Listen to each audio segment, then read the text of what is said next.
বন্ধুরা কি রান্না করব দেখো, এই ইলিশ মাছ দিয়ে কাঁচকলা আলু দিয়ে ঝোল রান্না করে আপনাদের দেখাচ্ছি।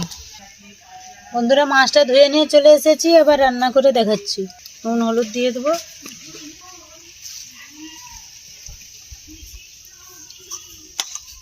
কড়া গরম হয়ে গেছে, কড়ার মধ্যে তেল দিয়ে দেবো।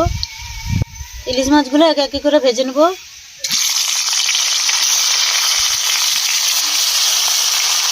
মাছটা ভেজে নিয়েছি, এবার তুলে নেবো। ইলিশ মাছ থেকে তেল বাড়াচ্ছি, ওই তেলে রান্না করবো। আর আমি তেল দিচ্ছি না, ফোড়ন করছি। টমেটো কুচি দিচ্ছি, এখানে কাঁচকলা আর আলু কাটা আছে দিয়ে দিচ্ছি।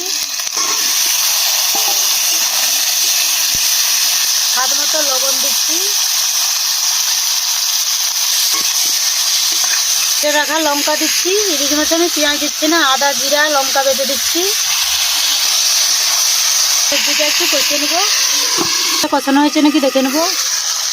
পরিমাণ মতন জল দিয়ে দেবো। ইলিশ মাছের ঝোল কাঁচি সবজিটা সিদ্ধ করে নেবো। সিদ্ধ হয়েছে নাকি দেখে নেবো। মাছটা দিয়ে একটু ফুটিয়ে নেবো।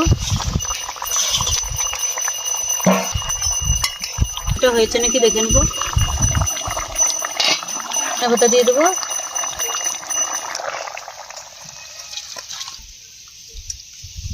কাঁচকলা দিয়ে ইলিশ মাছ ঝোল রান্না করেছি।